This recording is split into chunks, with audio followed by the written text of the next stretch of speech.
shocking crickets. That's what it's going to become. You're going to be shocked. I mean, for realies, if you don't pay attention, this is what's coming on to us in lots of ways. If you don't believe me, the signs are in nature. It's getting a little bit more tumultuous out in the real world. I keep telling you about Mother Nature wanting to, if she ever had a consciousness to shake us off, it wouldn't be much. And there's not going to be much that we can do to stop all this. This week it was kind of interesting that I watch Suspicious Observer's YouTube. Ben does a daily solar weather video, and he made a comment on a Twitter that a couple days ago, that there was a solar triggered earthquake patterns that hint to a capacitor model. And what I appreciate about Ben is he's picked up a lot of what my thoughts were a long time ago, and he's actually putting into practice in contact now in the world of internet. He can contact scientists and university academics and all kinds of interesting sources of information to work with them, and they're coming up with interesting ideas, which were kind of lunacy, if you will, for the sun. Lunacy of thoughts. Back when I was looking at all this without the internet. In other words, when I'm looking at earthquakes, I found my own little patterns, it seemed, which I've told you before. The pattern that I found that worked for 30 years, it was a reflexive type of patterning that happened triggered by certain earthquakes.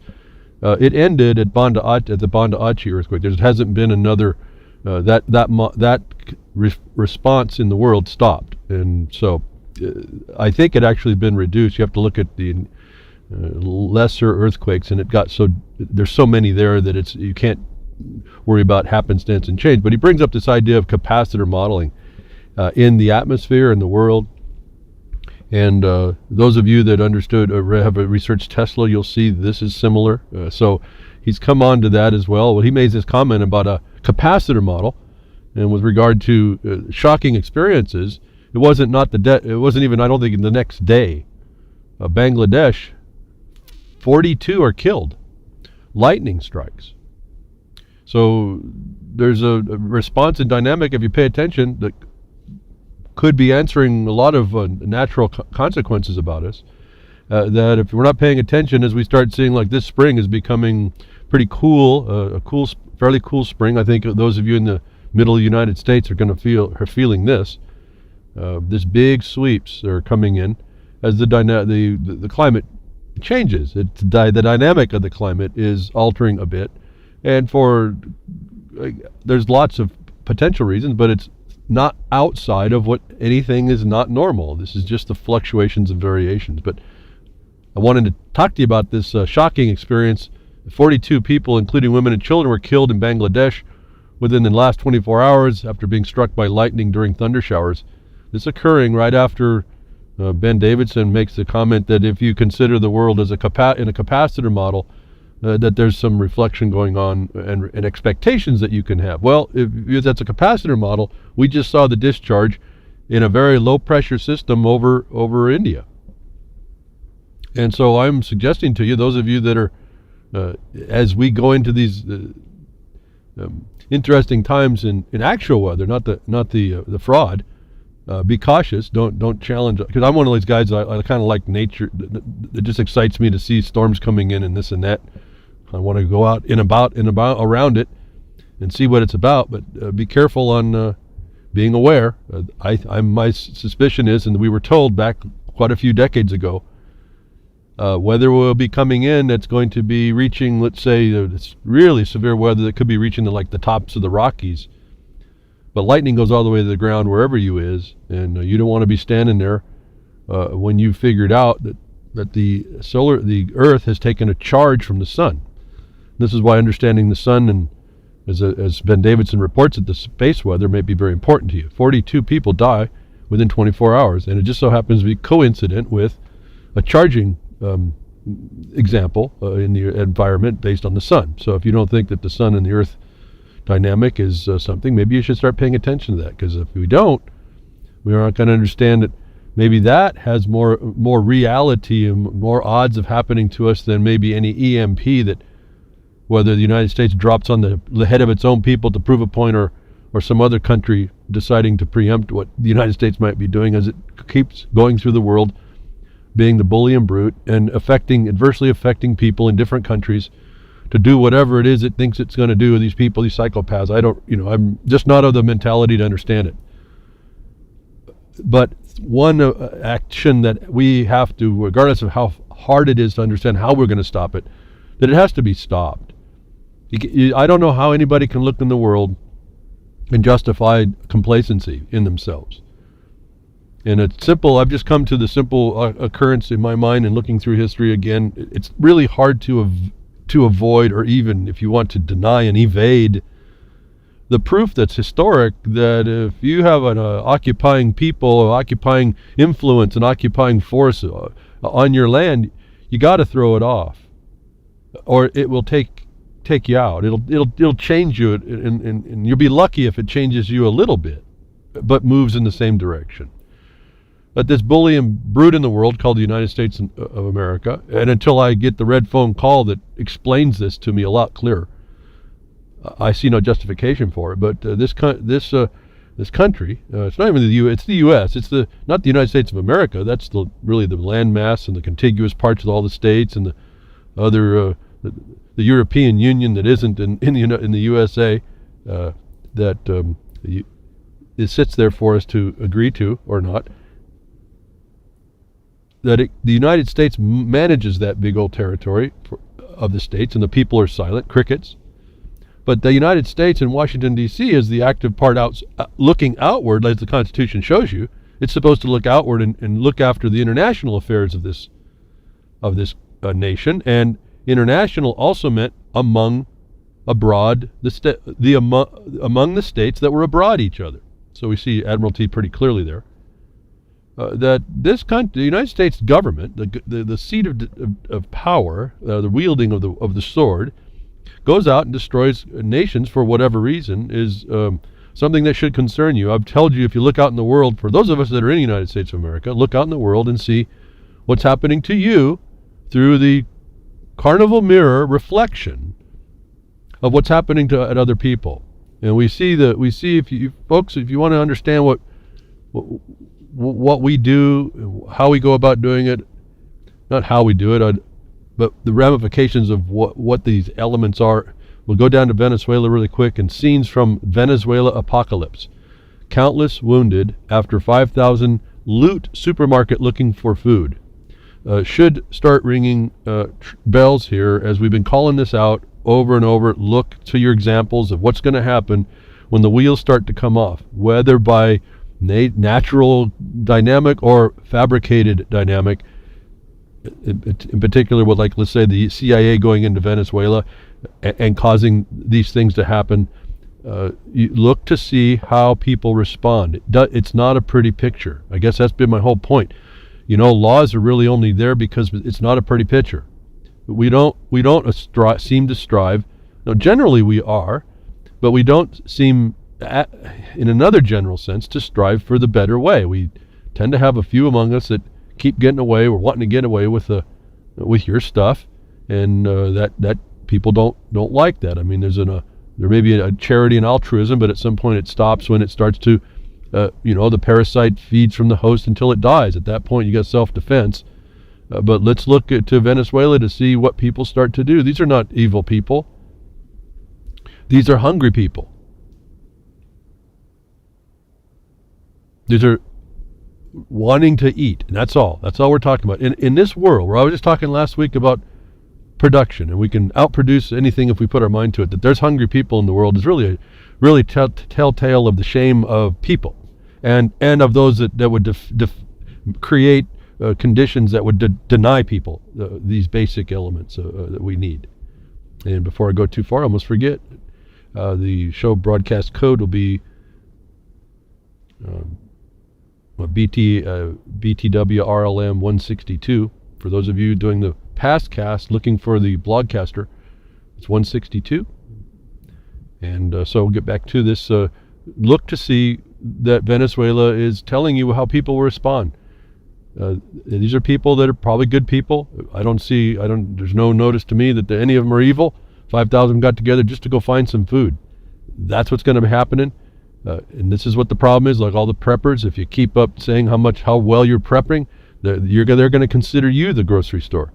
And so this is not fiction. This is not fairy tale. People will do what they need to do. And when they get put into these urban centers, there's no production. They have to get their food from the store, and they get emptied out quickly. And the reason why that one happened was because a rumor got sent out that this store had lots of things that other stores didn't, the staples. And so everyone showed up from all over over the large area to show up at their doorstep to come and get it. Apparently millions of dollars of damage was made, but this is, again, this is how people respond. And this is how easy they are to control. And if you think by yourself you're going to stop this mob when it's hungry and looking for food, but don't be surprised when they consider you food. As the hungry Venezuelans hunt for dogs, cats, pigeons as the food runs out. I'm not trying to fearmonger here. There's a reality in the world. Everyone wants to say, well, it's this way, it's that way, we can function this way. Well, you can't. When somebody comes in to take you out, or you make decisions that allow someone to take away your necessities, you are prey. You're prey to whatever they want to do, and you're going to be seeking, as a predator, other prey. Dogs, cats, pigeons are being hunted down as food runs out. As I've said a long time ago, we might have some deer running around, but those are going to be disappearing pretty quickly once some constraints come down. And they come down in all kinds of ways. But this is an artificial type of condition that's been placed on the people. I'm sure the government of the United States is inside this, no different than they're inside Brazil. For as much as that president, or whoever she was, had to get out, the new one they put in is a CIA operative. You knew that was coming. Just watch the facts of it. Your life can be changed just by these decisions, and it takes beyond prepping, beyond being prepared to be able to protect against this. It really is going to be a dynamic that we are unaware of. Talk about shocking. Going after your pet because you got nothing. And it got worse. It seems somebody tried to mug someone else, and the mob jumped on that, in possibly to the vigilante mob, if you will, protecting themselves from these predators, beat somebody down and lit him on fire. Instant justice. 70% of his body's burnt. He's in the hospital. Well, he survives, and there is a hospital, so it's not quite that bad. But this is what starts to happen. And I don't know that there's anything that people in America have seen that will prepare them for all these kinds of things. If we're not so exceptional that it's allowed to come onto us, this global, I don't even know what to call it. It's not like socialism. It's not communism. We can put all these names on it. It's a new thing. It's a new thing going to go on, and I just call it the stinking abyss. You've heard me talk about this the whole time. I've been on broadcast. It's been coming, and it's coming because we're not stepping up to stop it. Oh, well, there's a few of us that'll research ourselves to the brink of the stinking abyss, and that's kind of an interesting duality. We're actually in it, slipping in, but we're actually standing also on the edge because it's not completely consumed us. And very few people will do the hard, honest work to do that, and then do something beyond that, besides just standing looking in. That we are seeing this whole thing play out. Now, that said, what's passing is news, the notice. They want to have you know. I tell you, the news is notice of what they want you to know. There's also now the internet, with the way the internet is, there is people that are independent voices, apparently, hopefully, that will tell us another story. And so we have to start balancing what we see, what we hear, or what we're told with these other inputs. And it is being said, and I have a link, you'll have to get this at the blogcast. There's no way I can convey this to you more than just to explain a quick little video that was presented by Telesur in English is Chaos and Repression. Venezuela, Chaos and Repression is a question. They're saying that these, again, as I've been saying to you, that the news is notice to what they want you to know, that we're getting more confirmation that if we can call it the mainstream, to me it's this government media, is telling you what it wants you to tell you, and maybe not accurately. And they fabricate the information, the data you use to make decisions. And so we got to be careful on not getting too overly entertained, and it takes a real keen eye to start seeing what is and what isn't, how it's going to work. And I just want you to see how people respond. Until we get that out of us, we're going to have a little bit of trouble. Now, once we get it, see, I've been sitting back wondering, why isn't Venezuela stepping up? Now, what this report will tell you about the chaos of repression being a fraud, they're saying that the people are rallying up, but they're over labor and jobs. Now, that doesn't even sound, that might be the truth, but somehow that doesn't fit with the collapse that they're telling us is coming in Venezuela. So there's a dynamic that goes on. I guess the point is the people are ignorant of the workings of how this thing is being driven. And so if we don't have a way to get around and talk to each other, we're going to be driven by our ignorance, and we're driven by how we respond to our necessities. And I think those are probably the only two truths I can see in all of this. It's difficult, it's tough. Whatever the motive force and actual force on it, I don't know. But people are responding. You see pictures of things. We get stories of things that people don't respond in the best way. That is why, partly why, we've come together as people. We can call ourselves the despot, the monarch. We can call ourselves the independent. We can call ourselves the sovereign. But that doesn't work. That's not the way the world works. We ended up having to tribe up so we could protect each other. And to tribe up, you got to live with people. And to do that, no man is an island. And you're going to have to deal with, make some international concessions now, Mr. and Mrs. Despot. And so now we have society, if I use that word. I use all these, really, I'm getting to the point, I'm using these words pretty loosely. Take them advisedly. If we had to sit down one-on-one and make a discussion, it'd be a little longer discussion than just using a word. As I say that, thank you to Solomon, who called in a Freaker's Ball. I caught just a little bit of that, his conversation. Not sure what, I just came in late and heard him make a word. And see, this is the thing about doing a live broadcast. I don't have a script. I just kind of work from my mind. And sometimes the word real time you get focused on a concept and not a word. And so he offered, and I will accept, that I was having trouble with the word independent as a inclusive word, independent, like interdependence and independence, as he pointed out. And he offered another word called non-dependence. And I agree. That would have been a good word had it come to my mind, non-dependence. Instead of independence, we're non-dependence, we're self-reliant, and that's the failure of real time in my way. It didn't occur to me at the time. So just wanted to put that out there, that I appreciate Solomon listening closely to offer that, because these are really important things. I could have used a couple of other words. They didn't come to me either.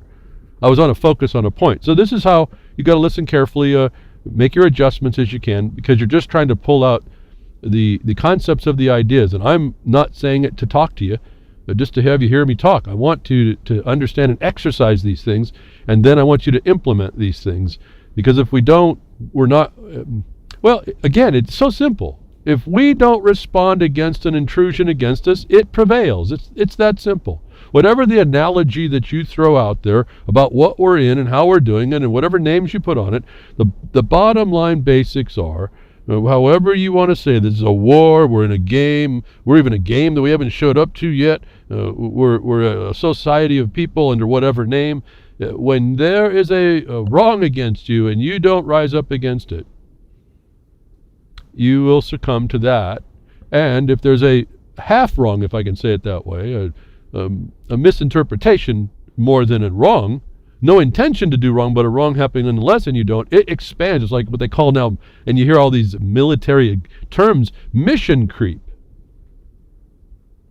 So you can't let adultery happen. You can't adulterate whatever you believe is going on. And this is what is foisted onto you. One adultery after the next.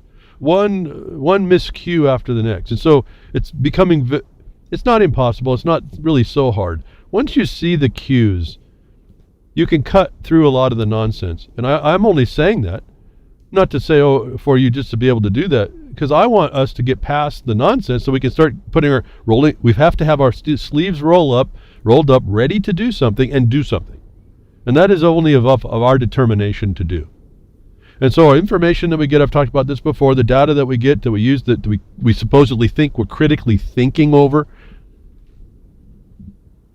is all important to cut through. But it's known, I don't have to really go to Venezuela, we all know this, and we also know how big government forces come in to destroy you. We got that of the evidence out of the Ukraine, the breadbasket down there that now is taken over, and now we're in the middle of the war because it's such a rich area and a control point. The Ukraine people, all the farmers that came in, the government came in, I think it was the Soviet Union came in and shot all the people that knew how to grow food, and they handed all this land over to other people, and then they worked them to death. That's pretty obvious. But what's happening to us now is not so obvious. Your open air prison, the slavery, the slave plantation. Remember, Clinton said that. Remember that. You live in, the open. It's the plantation, and you know what I mean. She made that comment in a church, no less. So the truth is out there for us. They've just changed who the slave was, and the information that they feed you is it's another sort of food. Is how you respond. But we're bigger and better than that. They have us in that condition, and if it's us keeping the yoke on our back, the millstone around our neck, and not throwing it off. What's sad for me to see, and maybe it's just my upbringing, that not that we discussed it in such that America was such the exceptional nation, but we were the ones that did the charity and the good works and all that, and we know we're starting to learn that was all just a lie to keep us all hiding. But I believed it. I wanted to go into Peace Corps. And I noticed that it was altering as we went. That all of a sudden, then you had to have a master's, and then you had to have a special training. And I started looking at that. I go, why are they doing that? But they're looking, and then I started realizing what education the systems are. And when they start upping what you need as the paperwork, they're actually saying you have to stay in the system longer to get more classes to be inculcated with what we want you to think and the way we want you to think. So you become our agent when you go do something under the cover of being charitable, altruistic, and Peace Corps. Because you're just actually an agent of the government going to undermine that country. Like you hear, as I've told you behind the Woodshed, with USAID. USAID leads all these. Now we hear it's in the white hats over in the Middle East. USAID funding white hats. Okay, there it is. It's the same model. And while this is all going on, the turmoil, the people are being destroyed. All those people are being destroyed. Their way of life, the commingling. If you can't see this as a eugenics plan as well, which I don't get into much, but if you can't see it as that, you can't see Agenda 2030 for what that's telling you there, you're not seeing it. And so, again, if you want something to be the way you want it, you're going to have to defend that position. I don't even know what analogy to put. Everyone wants to have their own analogy of what we're looking at. It can be like I said, it can be a game, it can be a war, it can be like the prison. You can put a name on a government, you can put on the lack of government, whatever you want. This is still, I don't care what you call it, it's coming against you. And if you don't stop it, it will take you out.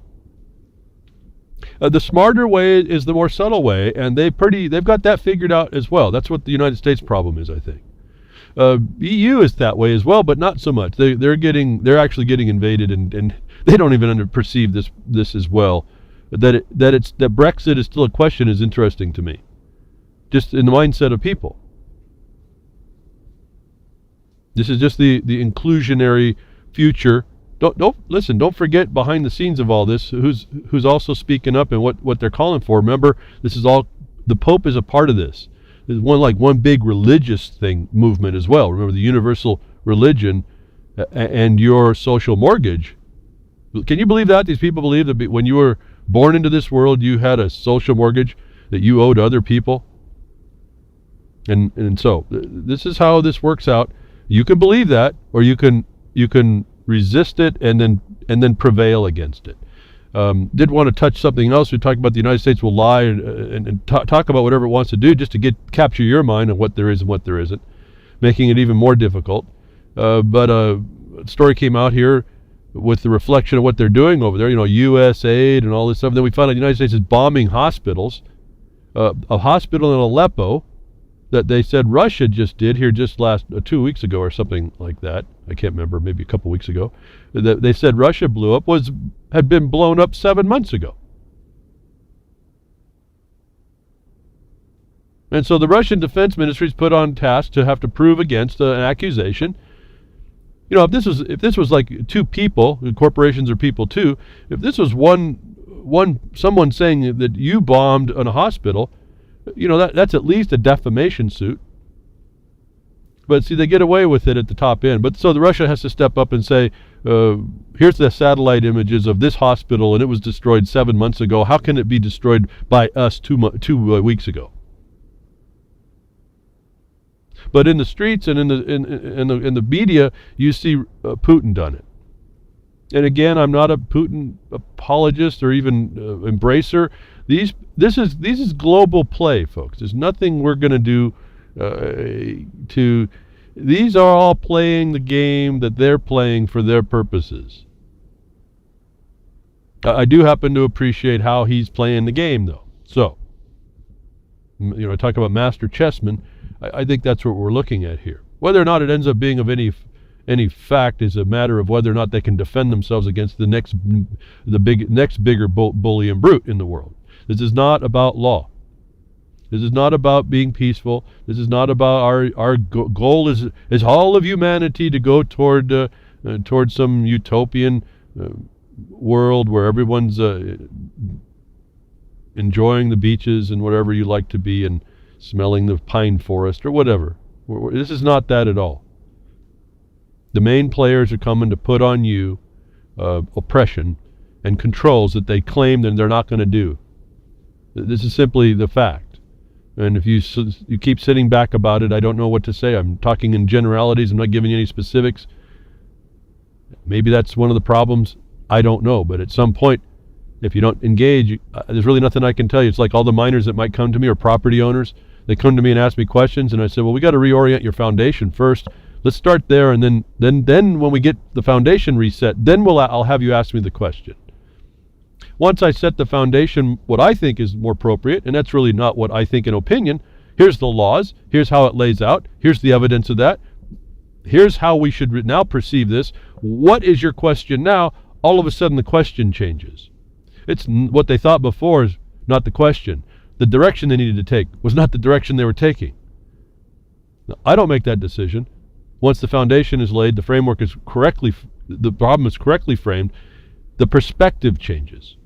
So your information, your facts, your law that you impose to come to the correct, I say I can't know about right, but correct or more correct decision for you is all important.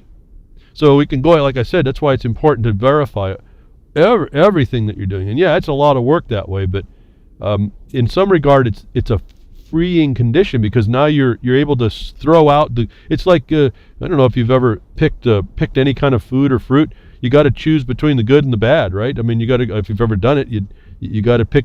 When you pick a walnut, you find out that there's a worm. When you pick it up, you put it in a different place. You don't take and put the very light walnut that you just picked up and stick it in your bag, in your pouch. You toss it into a spot so it's like you pre-select it. Why? Because when they take it to the buyer and he goes and starts breaking up your walnuts that he bought from you and he starts to try and process them, he sees a lot of moth-eaten walnuts. He's not going to buy from you no more, not give you top dollar. This is a natural thing about that part. It's like when I used to cut brush. We got to the point of my friend and I, we worked together. It was independent but together. It's a nice way to go out in the forest and cut brush. We made sure our brush was A1, better, as best we could make it. Why? Because we got the top dollar. The buyer would see what we did. The buyer would give us special contracts, which we could actually make a little bit more money than given because they could trust us. And here we are back to the currency of the world in one utopian sense, is the trust that you build with each other. That's a loose society as well, in a way. If two is hard to see, you get a group of us that are all doing that. and we understand the parameters and the whys and the wherefores, we conduct ourselves that way because there's a benefit to it. It's the benefit to all of us. And so these are just what we used to, it used to never be a question. This is the thing that gets me. This used to never be a question about how to go about and do this. That has been thrown as a question, and then for us in the United States of America, it's been thrown into question by our own government, which was a real surprise, I would suspect. It's hard to see that because you kind of go through your own experience, and day to day, you almost lose how you got where you were when you had your new awareness. All you see is maybe the new awareness. You realize there's just certain experiences I've had to remember, just hold on to so I can remember where I've come from. Otherwise, it gets lost in how slow the awareness came. Is another thing they've got us away from. That's why they extend time. That's why the Kennedy papers were 50 years and maybe 75 years. That's why anything that gets extended by the government for you to see is extended so far out, like the 28 pages. They just drag it out, and then you saw, as soon as they were not going to give the 28 pages of this 9/11 report, all of a sudden now some of the secrets start pouring out, as I told you they would, in order to soften your view, to give you the knowledge, okay, and then it kind of makes it not so important. And so you don't have an outcry. This is all about managing the pressure of the society's response. It's all about that pressure valve that the occupier must maintain the point where the pressure enough, but not so much that the pressure of the society blows to expose the occupier.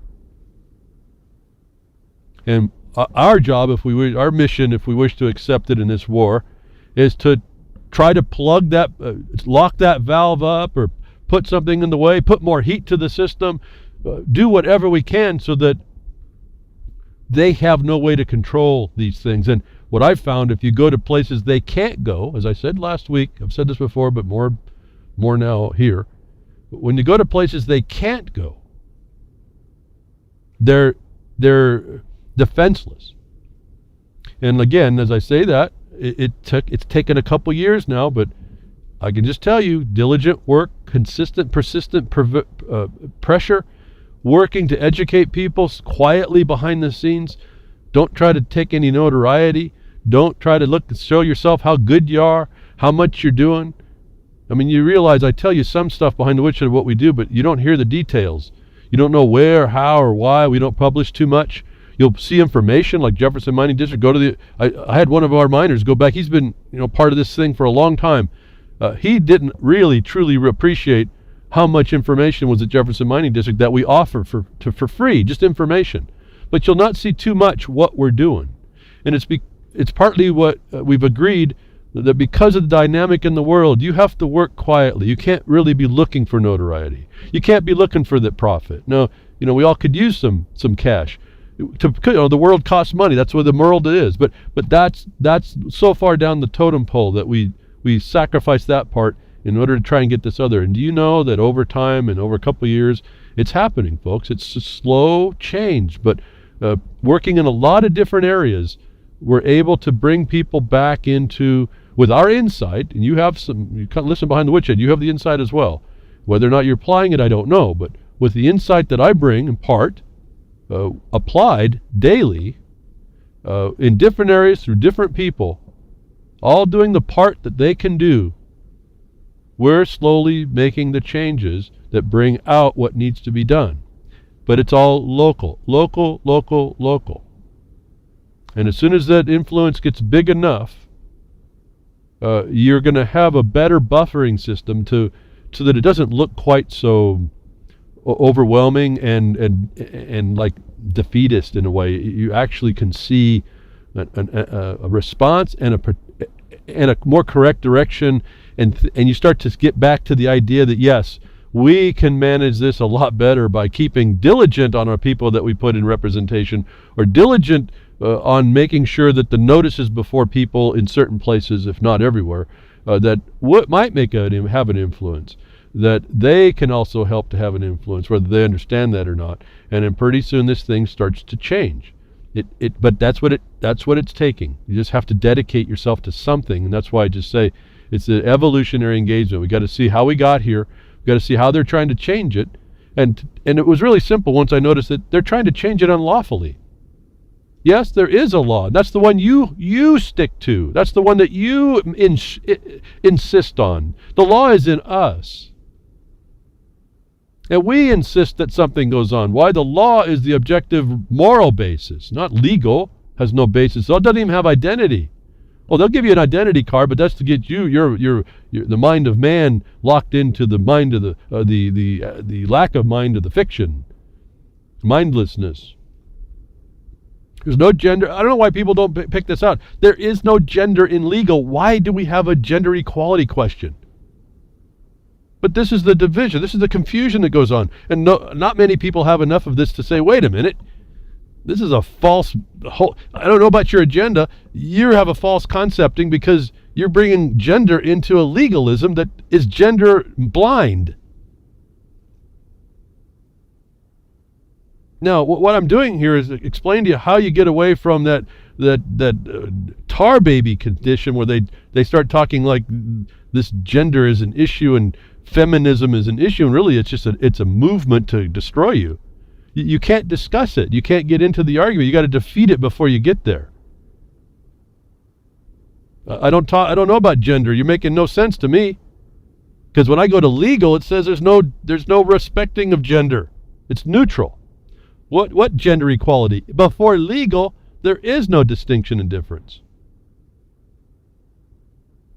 And so I haven't really worked that one out completely. I'm really confused by it. How do you have a gender equality question in a system that has no gender reflection, that has no gender definition, that's gender neutral? You're all neutered you get this, folks. You're all neutered in legal. You're all colored people. You're colored by the law, people. This is why our Title 42, 1981 applies to you. As it did the white citizen. Read the law. You're colored by these impositions. The color of law. You're all colored people. Am I talking about racism and stuff? Absolutely not. It has nothing to do with any of that. The racists are the lawyers. Think about that. When you go to what the real word race is, I don't even get off on this thing, but race, the definition I found in a 1974 Doubleday dictionary was the example of race was the race of lawyers. If you don't think that they have an influence, these trade people trade professionals have an influence on your language. It's even in the regular dictionary that they're going to be the exalted ones. And they're the criminals. You live within their society. Their brotherhood. Their household. All these words, we sit right inside what they've done. And these are the people, Clinton again, she's an attorney. These are the people that bring on their world. They bring their world the future we want. Over and over we could discuss this. If we were to sit down and talk about it, you'd be nodding your head, yeah, about all the places I could tell you where you're going to find the proof of what's being said. We're all colored by the imposition that these foreign parasites are putting on us, and we don't have the sense enough to put a match head to its butt, to have it back out of our arm, or to rub a little bit of salt on it, or a little bit of oil, whatever your folk remedy is to get a parasite out you. No, we'd rather listen to the tale and the story, and that's good enough. And that, I'm telling you folks, it's not going to work. It's just not going to work. And I told you before, again, we get this information. It's told to us what we want. You try to do your best to become that your own independent reporter. Don't go look on the internet. You got to find people who know stuff, and you hope that they're telling you right, and you got to trust them too. Again, trust is really the currency of the world here. I mean, who would you jump into a foxhole with and fight with? And when it comes down to that decision, and you really put yourself in that foxhole, you may start finding there's not a lot of people that you'd trust. And that's a problem. We have to have that trust in each other. And that's not going to happen by getting divisive and divisive and thinking about arguing or thinking that we're together on certain issues and then all of a sudden we're not on others. All those issues and a lot of the subject matter we hear about are just to keep your mind divided and make you spend time on. There are certain issues that you bring yourself into that give you the view, the perspective that you need to see what you're up against.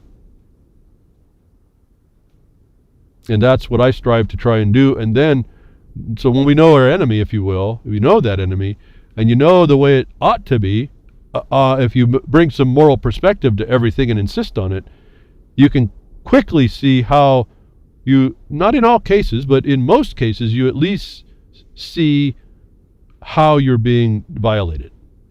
And then you just have to insist on not being the victim of that and sit content because they give you victims' rights, that you are being taken care of by your captor and keeper. And this is what they've done in the statute. You have victims' rights. And they're okay. I mean, once you're in that system, you got to do it. Why not? Pick it up and manifest that into a use for yourself. As we just did, how can the state be where the state has a statute that says it's a victim in the absence of any victim?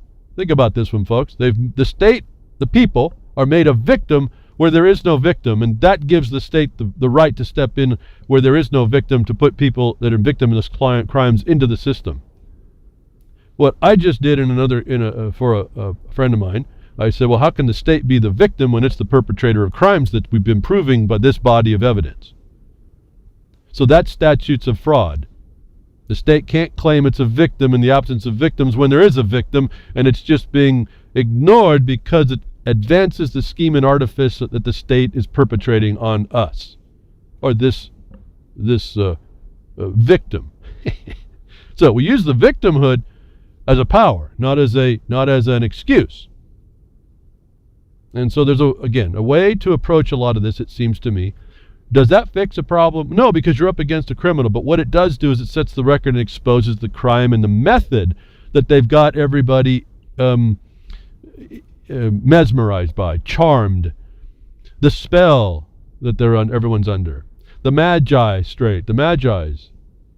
telling you what the spell is about, right? You go to their opinion.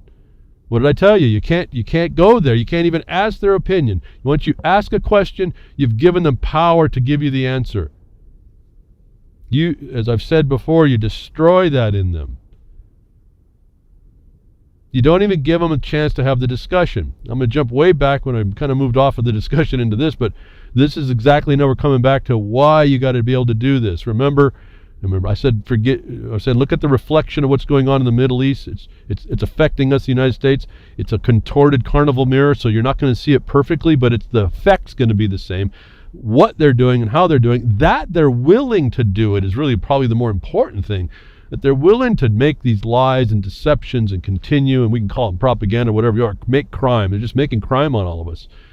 Until we can look through that and call it out, and we target who really had the I can't say the authority. They were given in the organization of things the responsibility, obligations, and duties is what I like to speak to. They have no power. They have obligations and duties. The government may call it power because it has the force, but it doesn't mean it's right and it's lawful. That if we hold the so-called officials and employees of the officials into the obligations and duties, I don't care about their job, right? So I don't care about your job. I told this to cops tons of times. I don't care about your job. I want to know about your duty. What's your duty and your obligation? Now, the only contract we have, if we want to go there, is your oath, and I'm going to assume for your sake you took it, and that it means something to you. So what's your duty underneath that oath? What's your obligation? See, it's not a power. This is a limited form. We have to reframe their condition. Now, they've gotten away with that to the point that they have the power to beat you into the ground and kill you. To deny the hierarchy of actual authority, despite the fact they'll tell you the people is the power. The people are crickets. As long as they're crickets, they fall into that thing where appropriate. They get to fall into the excuse, well, it was appropriate because they didn't object. And so we have this hierarchy of authority. We have the deception that goes on. We're told certain things and we don't even know our own structure, and so we're ignorant of it. And so you got to do some investigative reporting, and you hope you find people that are telling you the truth, and that's the trust thing. And so what I did for you way back, and I did it for myself actually, and then I was able to tell you, I went to a friend, and it just happened to be a happenstance that he disappeared from the face of the earth for about 2 or 3 weeks. And when I finally got back in touch with him, it had to do with this Benghazi thing, and he disappeared. And I told you, I was a little embarrassed to say it, I had a scoop. I'm not really the journalist. We're beyond media here. I'm just trying to tell you what the facts are and how to respond to it. It's not media. But I had a scoop. And the scoop was something I was ignorant of, was the hierarchy of authority in Benghazi. The reflection of what they're willing to do and how they're willing to lie. It was right in our face, as I explained to it way back in 2012. Another article comes out now as time allows and brings out, as our memory fades, there's people's conscience that gets hurt, and they want to finally come out and talk about it. It's another now new report. If we can agree with it or believe it, I believe that there's an error in the report, but I believe I know the limit. And so the perspective of this whistleblower is somewhat confirmed to the extent of his knowledge being in the Air Force. That the Air Force whistleblower has got, they are claiming that the defense for the people that got attacked at Benghazi could have gotten to Benghazi. And I told you, my source told me that this was from the president. Not that I'm not against Hillary to out that all that. There's a whole crime behind Hillary. She agreed as well. But the decision to not defend and save the people at Benghazi was with the president. Not a lot of people are saying that. They keep on making a question. This story came out to say that some people on the air bases, this is Aviano Air Base in northeastern Italy, in September of 2012, says a team could have gotten to Benghazi in time to save Glenn Doherty and Tyrone Woods, the former Navy SEALs that were killed by mortar fire during the attack. So we got people on the ground. This is an interesting report of what was happening in Italy, that the Air Force was on alert. They got called, they got briefed, they got put in their positions. There was people all over the place ready to do this. And his statement was, the order to go never came. They were ready to go, and the order didn't come to go. I'm going to suggest to you what my information and the guy I talked to with, my source, who, and I trust him, is a long time back part and parcel to the making of the rules for what happens in these conditions, stated to me that that thing is a natural go. As soon as there's a danger of that kind of an incursion, in particular, it now looks like they defeated the United States in war by taking the embassy out of land of the United States. There would have been a rescue, not really a rescue, it's a defensive move, military defensive move, by rule, by principle, that the only one to stop that would have been Obama. That this story says we sat there waiting for an answer of when to go. I will tell you that it seems to me more they didn't know, the people in the jets, the people on the flight lines, they didn't know they weren't going. But when they didn't go, when they were briefed, right after they were briefed, the decision had come down. Obama had said, don't go save, don't rescue that. And that order to go was never going to come. But my point here to bring it out is the report's now coming out from people that there was another thing going on. And it's not the way we've been told. And my point about that, Benghazi's way all over there, and it's going against another type of people, but you see what has happened, what they destroyed and allowing this to happen, what the United States government allowed and withholding protecting their own, cannot be underestimated for you about who will pay the price when someone's after you and you expected them to be protecting your back. In other words, we're back to being self-reliant. We're back to have to refabricate our connections to each other. And we have to stop the division and stop allowing the division. I see a lot of discussion about all this division in the chats, and it's just it's pretty pathetic, actually. I mean, what I'm seeing is real. It's not an illusion. We can prove it all kinds of ways that it exists. We can shut it down. We can slow it up. We can, whatever the dynamic is, we can interfere with it. So I know it's there. It's not my imagination. It's not not a delusion. It's like if it's science, it's repeatable. So to me, it's beyond a question that everything, and I know it's a hard line to hold, and I'm not perfect. I got to go take time away sometimes. I mean, I got to walk across the road, go look at the garden I'm not really planting this year.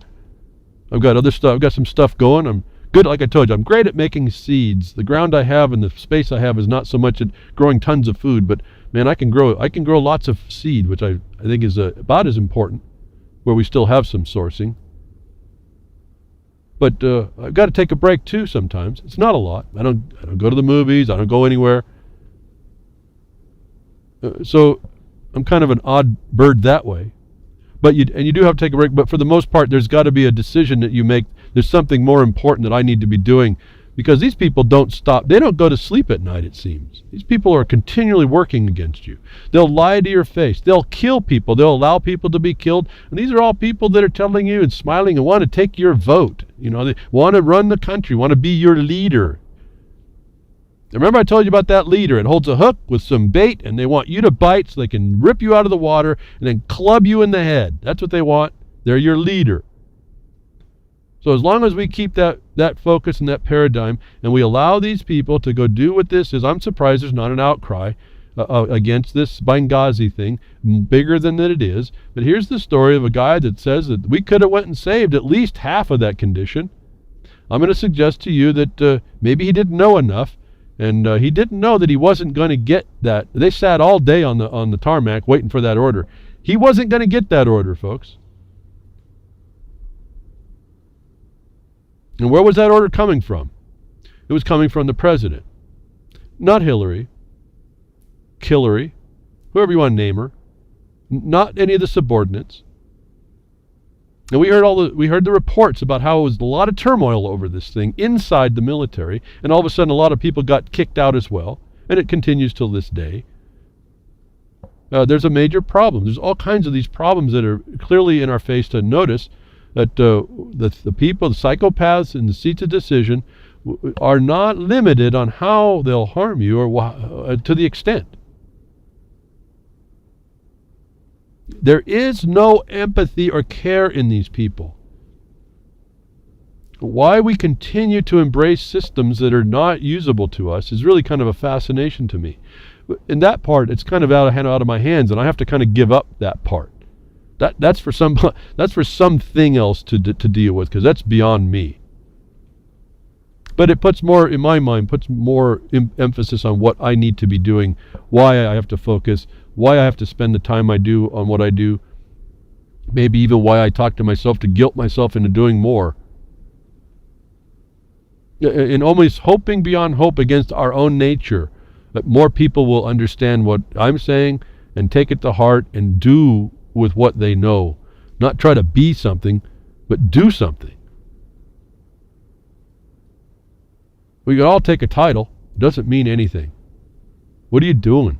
What are you doing?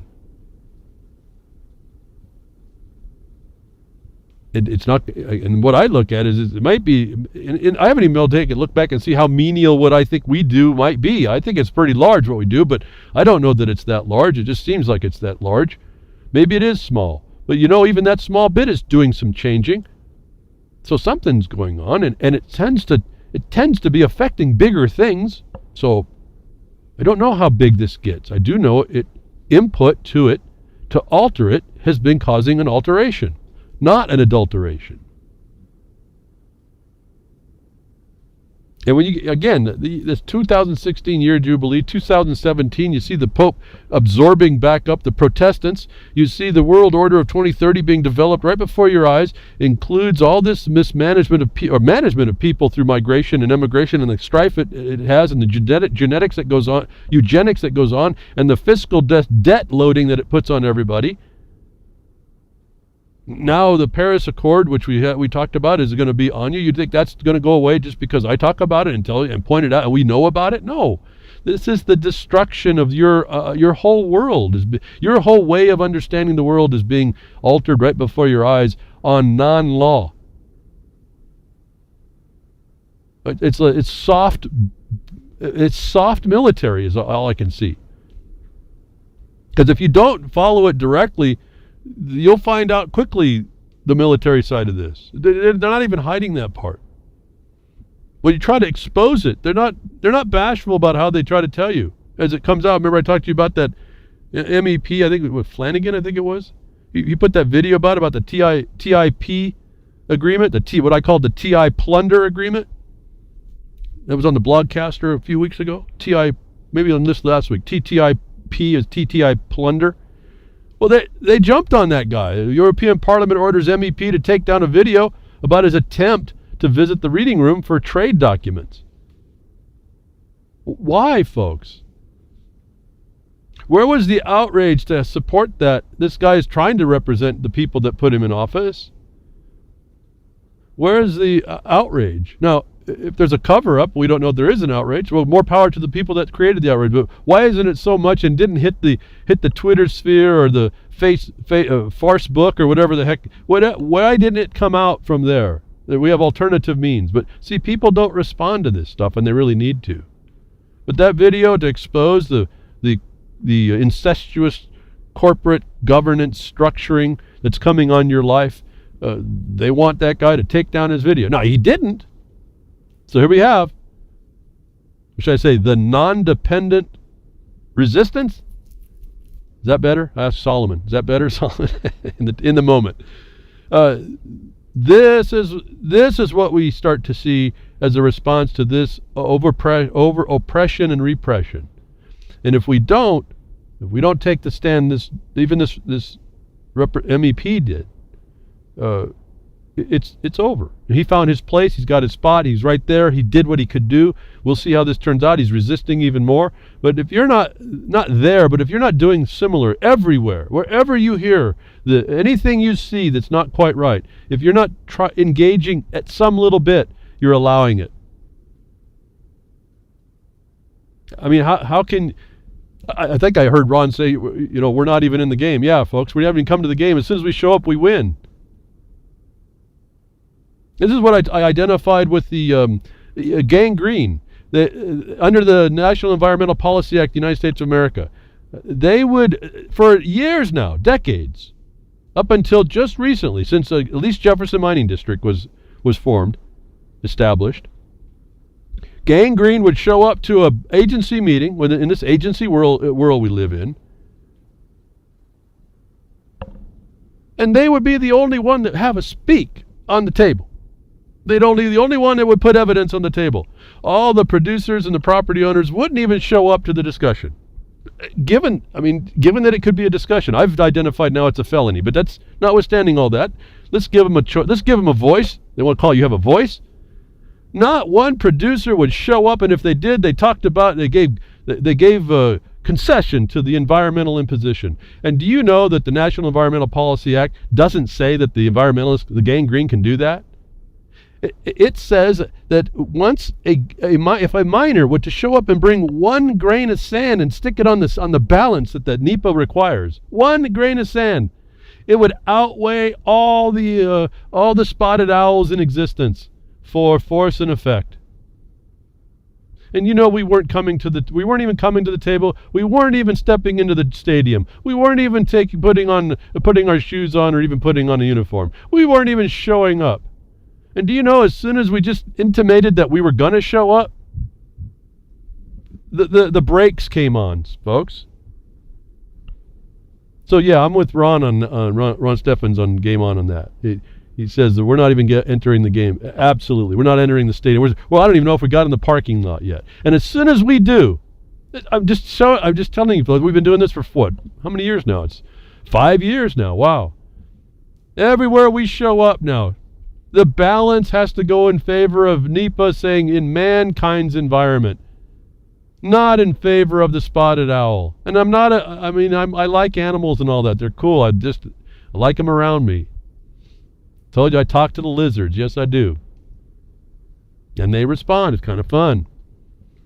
And anything else I can find. I mean, it's not about that. It's about you want to talk about balance? Yeah, those that are supposed to keep the world in a good form and utilize its, hopefully we're in our best mind to use our stuff that's available, the natural resources and the sources in the best way that's available to us to determine.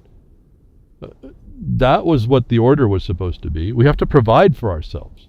So we don't enter the game. That's why I keep saying you got to just enter the game. Get involved.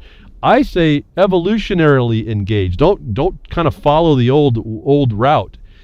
That's how I started to see the old route being followed is really the danger route, because if they kill it, you don't invent a new one, you're dead. And if you invent a new one, you keep them. It's like the surprise attack, always. And so you have to get in enough to understand what your evolutionary action is. And that's why I try to bring you these ideas, how to see what's going on, who the examples are that are what are doing, what's going on to defeat us, and how possibly to get around that.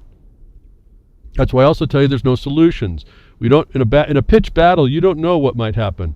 I don't know how many people have fought. I've done SCA, Society for Creative Anachronism. I used to fight in the wars in armor, a medieval recreation society. And I can tell you, stuff happens. It's just you would never understand how this thing in a dynamic movement.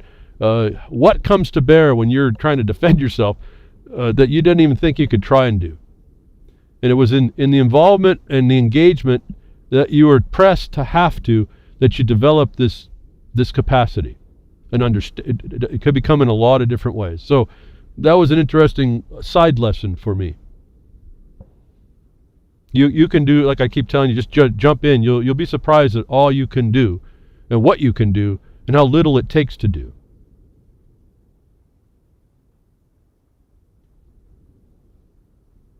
It's just a matter of doing. Not being. Don't be important. Do important.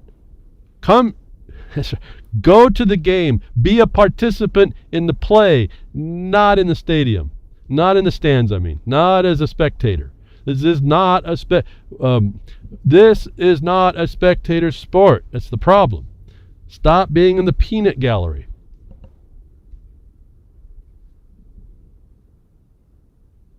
Just show up and you become important, as long as you are doing important things. So this MEP is doing what he can. He's resisting. He's also exposing. If you're not there, you can't resist and you can't expose. You can't be the one the heat comes on. And what I'm finding is that it doesn't even come on us. It's a lot of people running really from what we do, and they're kind of trapped in their officialness and their authority. We use their authority to trap them,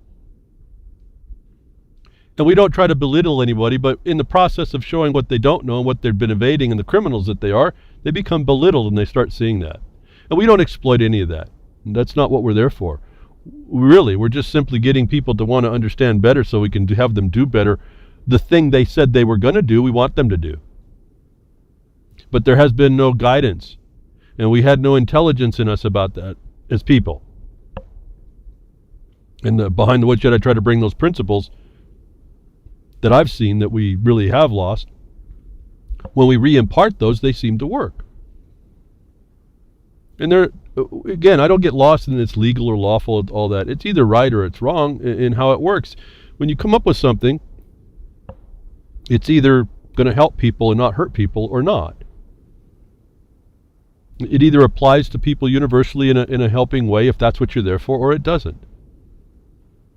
And when you come and say, wait a minute, you've come against me, what you've done sounded like a good idea, but now I'm kind of hurt by what your actions are, then there should be, what should I say, some concern, right? I mean, not just some, they should really, people should be working out the part that didn't hurt you and not disregard it.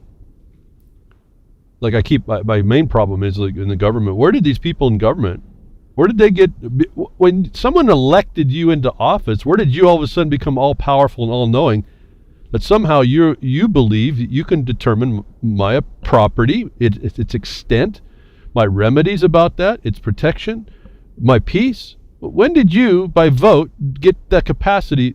I mean, where did that magic happen? Then when you profess to be an attorney and you had an exalted view and an enlightened view, how come you still come against me in those capacities? Even so. Now, they don't have an answer for that because they're criminals. I mean, it's just simple. That's the simple thing. And there's an endless questioning that they'll do for you. But where'd you get this and where'd you get that? Well, wait a minute. We turn it around and say, well, you're the one who took it on to know, Mr. Enlightened One. You are supposed to know. You're not supposed to act until you know. Now, that really kind of fries them. And so, as I was telling you before, don't make a question of all this. Take this information, watch the examples that are out in the world doing what they can, watch the examples that are doing what they do to destroy you, start synthesizing this for yourself in your own Hegelian dialectic and create your own synthesis. You don't let them run that show. You don't let them run the game. You have to interject. You can add an alternative game. What you're doing is you're interjecting a true power, and what that ends up being is your consent. Your consent is simply imposed when you resist it. It's not that difficult. The power that you have to resist is used against you when you don't. If you can keep it, right? They're licensed to come and steal from you. And so this MEP tries to show what TTI plunder is all about, and they come after him. Good. They need to rally up around this guy. So I'm not too worried or prejudiced about that he's a representative in a state. Well, this is where we come, folks. This is what we do. We tried to do this to work it out better, and some people have gotten in to circumvent all the structuring in there that we've established in order to subvert us. And we talk a good game about all we know about the Constitution and the organization and all this stuff. I look around and I don't see the substance of it. Again, people want to be important instead of do important. That's a generality. Don't get your panties in a wad here. I'm just trying to tell you, in reality, we're not doing the stuff we need to do. For all of us, I have to I told you that last week. I question myself a lot. Am I doing that right thing? Am I kind of lulling myself into a complacency? What else am I missing? If anything, maybe nothing. Is it correct temperament for where we're going and the direction that we're taking? Again, you bring the law. You bring your perspective. You bring your principles. That's the law. And if it's law and has a moral component, it's not going to likely violate people.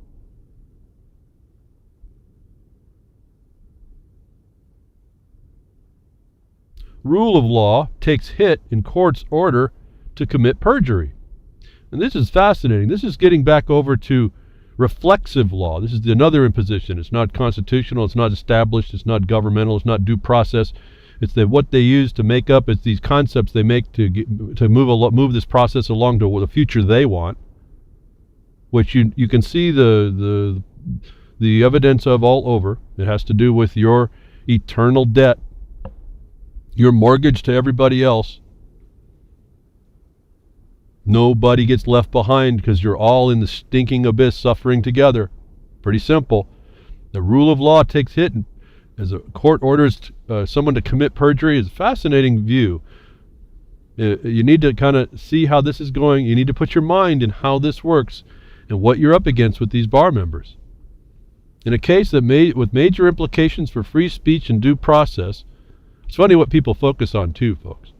You understand, a court ordering you to lie is way, way, way, at least in my estimation, maybe everyone, you can argue with this, I suppose, way, way, way beyond free speech and due process. And the only thing I can identify is just organized crime. I mean, I'm really simple that way. I really don't have I don't have this immense intellect to come up with I wasn't even good enough to come up with the prefix non on dependent to come up with really the better answer that I really ought to. So that's who you're dealing with behind the woodshed here. I'm doing my best. But this author believes that it's a infringement on free speech and due process. I will agree, in part. It is an infringement on those, but wow, how minimal is the harm here in his perception or her perception? In a major case, major implications of free speech and due process, an appeal by Doreen Hendrickson, a mother jailed last year on contempt of court charges, was for refusing a federal court order to perjure herself, was officially denied. The court claimed that it did not have a rule on the illegality. It did not have to rule on the illegality of unconstitutionality of the court order that was supposedly violated, or on whether it was appropriate to the trial court to instruct the jury not to consider the legality of the demands. What a mouthful. I have to just tell you, to cut through all that, do you know that contempt of court is a private charge of the judge against you? It can be both civil and criminal. And so there's really no constitutional connection, is there? It's allowed by their rules to do so. This used to be what the patriots used to say when you walk into court, and I would advise this as well when you start getting into this territory: if it please the court. If it please the court. And if they let you to continue to talk, then it pleased the court. If it didn't, you try to say something to please the court. And so you give yourself that little soft spot to land that says, well, wait a minute, he pleased the court. He allowed me to speak. If it pleased the court, I don't want to speak because of this. You have to have a reason. Objection with a reason. That's the standard practice. But so here's this thing that this court says you're going to commit perjury, and then the court gets this woman for contempt. That's not actually on the perjury, is it? And this is how they change and subtly alter the point, the frame from which they'll decide. So if this ruling is allowed to stand, observers and legal experts warned of potentially devastating consequences to the rule of law, due process of law, judicial integrity, freedom of speech, and all of America's constitutional protected rights. That list is still too short, folks. But let me just show you, the rule of law is actually the rule o' law, and it's contrary to everything following in that list. The rule o' law is to promote the function of the Bar Association's plunder on this world. Rule o' law and democracy. Rule o' law, they get to continue because you are in mob rule. And I've said this before, when you start seeing these terms and you start applying them diligently, you start reading a whole different dynamic, even through people's discussions about these conditions. Rule o' law is counter to due process, where you come contrary to what the occupier wants. And they'll do whatever they want, and now you've got a name, it's called reflexive law. There's no law. So how can it be the rule of law? Why isn't law just good enough all by itself, that you have to have a rule o' law? Now, they pretend to have due process, but when you go impose that supposed due process, they will deny you at every turn. This has been my experience. And then I said, okay, they denied the due process. I'm going to stick them in a condition that when they deny me due process, I win. What did I just say there? I've just explained how I approached and how I've helped author up the paperwork and the principle and strategy and the tactic of our injunction in 2013, where they failed to answer. They couldn't come to the game, folks. They didn't come in the stadium. Won by default, right? Isn't that something else that Ron Steffen said? You win by default. They win by default? Well, we win by default too. That fast. Just put yourself in the game. And then make it, if you can. You know, I'm totally surprised that they didn't answer, because I expected every rule said they were supposed to. So it wasn't like I'm so brilliant that I planned that part. They did that on their own. That was icing, folks. Complete icing to the cake we baked. But this is how you start running this against them. You don't allow them to bring their reflexivity in. It's literally a reflex action to what you're doing, not substantiated by anything, is what's coming down. And this is what I really want to point out here. You're seeing it now implemented. But I also wanted you to understand that the contempt of court is a charge outside of the case. So basically, the government could force anyone to say anything under oath, critics of the ruling observed. The attorneys representing Hendrickson, Mark Cedrone, even compared the government's efforts to force his client to say what the government wants to Islamic Sharia law demanding the affirmation of Allah. The panel of the Sixth Circuit United States Court of Appeals in Cincinnati that upheld the lower court ruling did not cite Islamic law. This is a big game anyway, so be careful on what they're using and why they're using it. If you understand what they're trying to do here, remember the reflexive law removes all law. It doesn't matter. It'll be even beyond everyone. Sharia. They're bringing Sharia. No, they're bringing reflexive, judge-created opinion immediately into the case to become reacting to, no different than a reflex action to what you're doing in order to protect that system. Instead, it relied on obscure legal theory to justify a decision to avoid rulings on what experts say are the key issues. And this is what that whole condition is. This is like an attorney denying. You never argue the key issues if you don't have the law, right? I mean, this is just to me, this is just a court case. The judge is imposing what lawyers do anyway in all court cases, but he's doing it as a judge. He's not sitting as the independent arbiter over the case, administering the law. You're seeing interference by way of rule, and that is rule o law.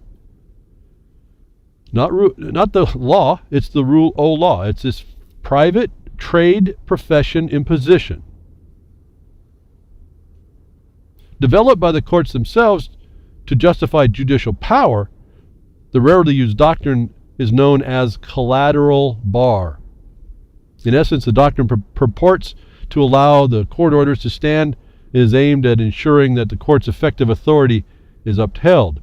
However, the Supreme Court has ruled that transparently invalid orders are not shielded from review by the collateral bar doctrine, something the family and its supporters say the appellate court refused to acknowledge, which is stating that's what they'll have to do if they want to move on and delay this justice and even more, put it back in the system for decision, more time and energy to actually move this on an appeal as an error of the judge before it.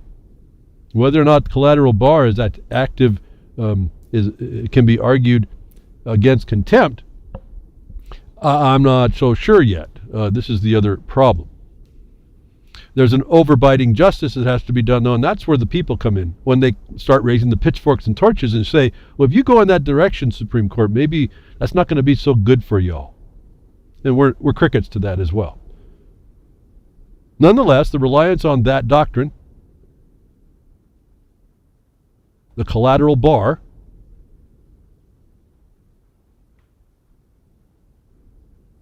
even their words, collateral bar, everything's bar association. Everything's barred to you. You don't get to practice unless they say so. When you try to, they beat you up because it's a private system and it's a state agency in a lot of instances.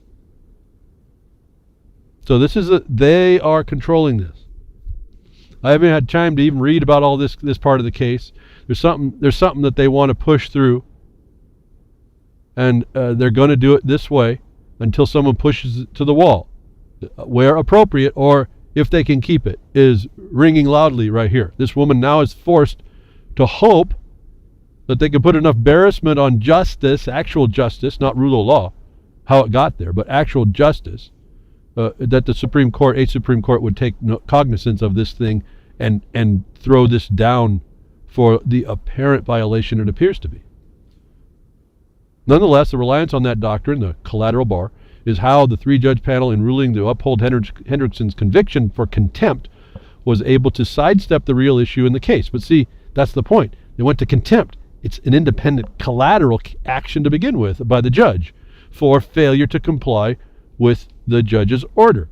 And she didn't answer to show how the judge's order was not valid, kind of what they said earlier on, that you're not having to answer to invalid orders. Is why I suggest to you repeatedly, you have to go after the right issue.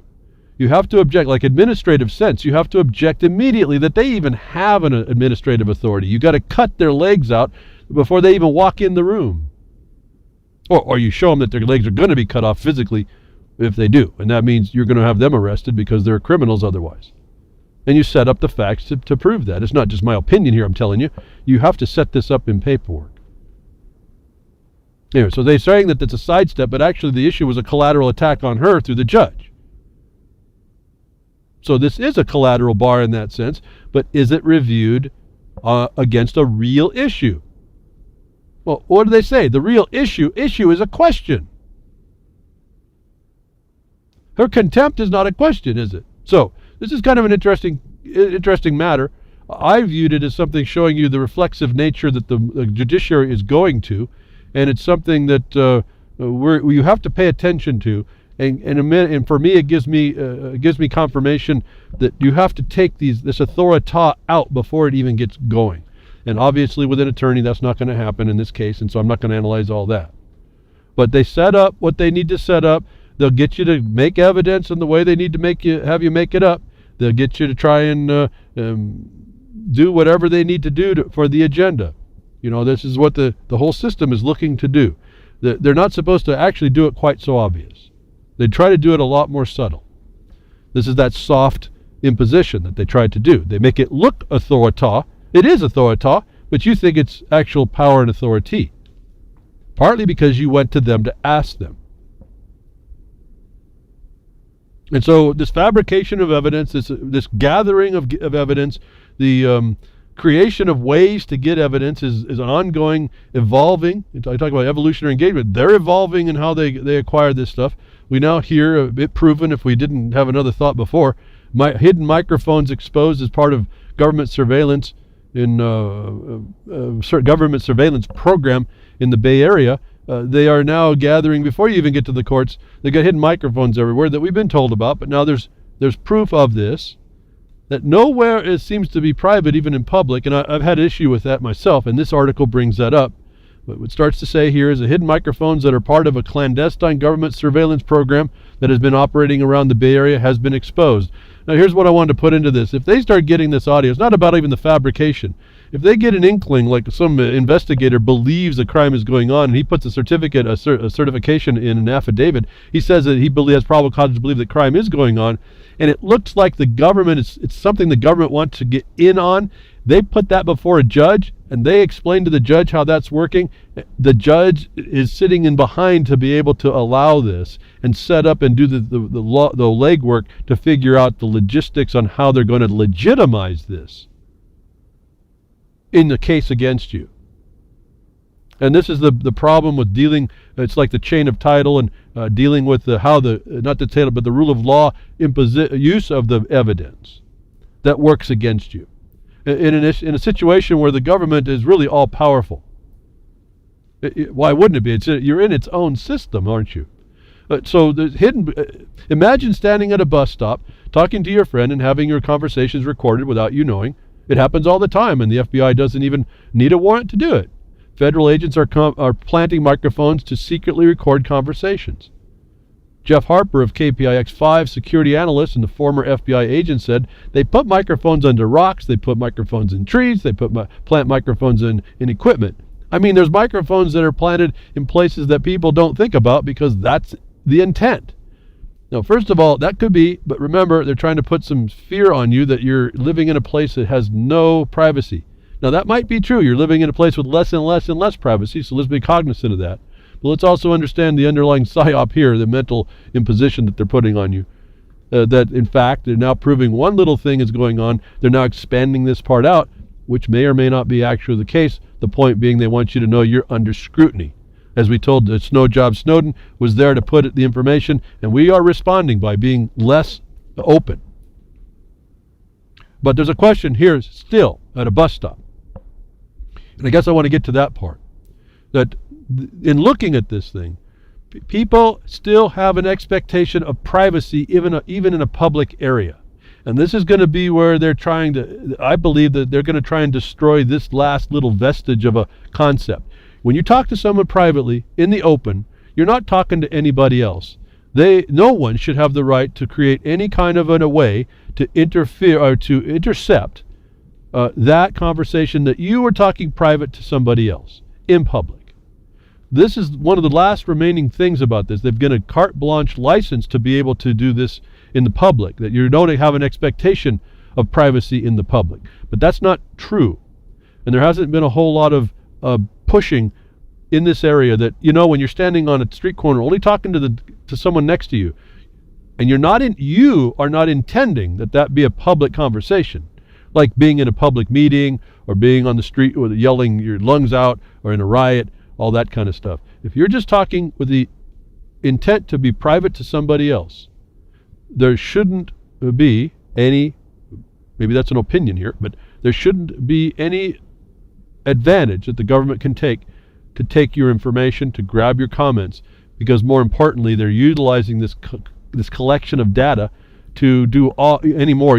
They're doing all kinds of things, the worst of which would be to fabricate that you're, like we heard so many stories, that you're intending to do crime, when in fact it's just innocent actions that someone who has a mental defect in their mind that sees crime around every corner has just looked into what you've done and fabricated one for you. And so this brings up the knowledge and intent provision. That's also missing. Let me go back to the other story. In contempt of court, if she didn't make some kind of effort to show she wasn't intending to be in contempt, or wasn't knowing actually, she's essentially agreed, where she hasn't made the record of that. This was kind of shown to you, if you've heard about Sheriff Arpaio in Arizona.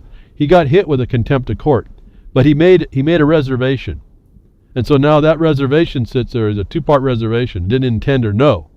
He made that reservation. It's possible this lady before didn't make that reservation. So again, you have to know how to address these people to make the public record. Again, this is all about people looking into a record to say, oh yeah, they're guilty, clearly. And if your voice is not in there, your record is not in to show how you were not what they said, then anybody looking in will agree, and you're not going to get the force and effect of those in the peanut gallery that might be stepping onto the field as helpers or whatever to help you to expose this criminality. So I say you really have to learn. They didn't teach us in school this stuff. You have to learn how to formally communicate with this. It's not my imposition on you. I'm not saying you. I'm saying you have to. I'm saying they're imposing that just by the way they work things. It's rule of law and democracy. It's not law. It's not law and due process that you thought about.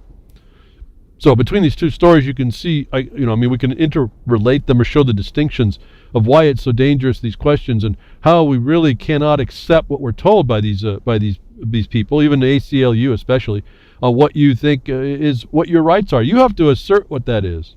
And when you get if you get the, I don't say when maybe it is a when now, but if you get the opportunity, make sure that you're asserting these things. Make sure you draw those lines. No, I didn't intend this to go public, and they didn't have the right to snag it. And this may go over farther, the thermal imaging and things like that, where they are trying to get information of you from the streets.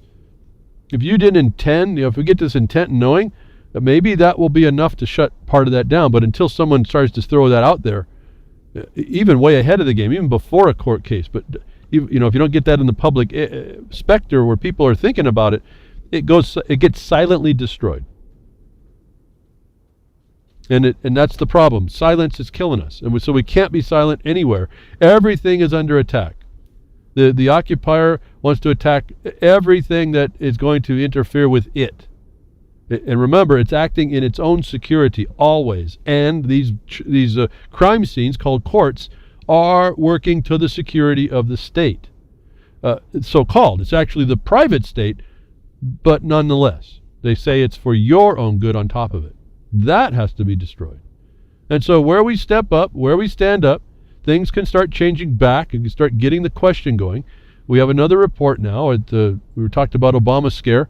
Imposition on your life. It's where they want to go in the future. The future they want is your servitude to a system where they have control of how your health is going to go, to treat it, not cure anything, but treat you. And we've talked about the dynamic, but federal judge rules Obamacare is being funded unconstitutionally.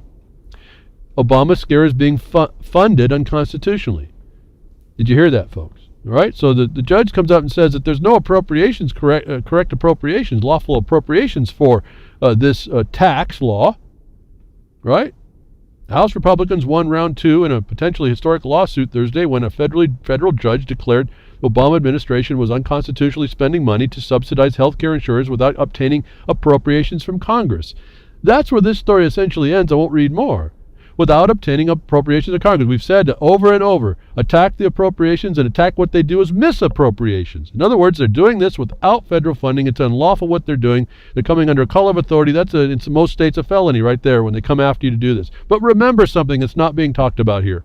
I said, don't ever forget about this. Don't forget about Benghazi. Don't forget who the authority is. Obama there and Obama here. What did he do? Where was the appropriation supposed to originate? From the Congress. But that's not the appropriation. Where was the law supposed to be originating? For the tax.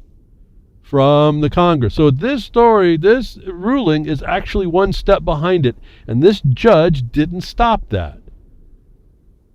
So we can go, oh, good, they're going to, Republicans won round two. No, these are two parties, two wings of the same bird of prey. They're not actually getting at the core, are they? They're not getting at the point that this law over taxation has no constitutional standing at all. It can't even have money appropriated to it. But if we want to go to here that there was no money appropriated, we impliedly agree that it's a valid law. So I just want you to, again, I'm just trying to point out how you start to look at this. And if we do the wrong thing, we do something, but it's the wrong thing. It's a capitulation at least. It's an agreement to what's remaining. If you jump into a case too far down the path, you're still agreeing to the question or to the jurisdiction. As I've told you, pre-plea remedies and avoidance, as soon as you arrange the court, do arraignment and arrange the court, you've waived a whole lot of arguments. They could be arguments at the point of a question, unless you have proof that they're the fact of lack of jurisdiction.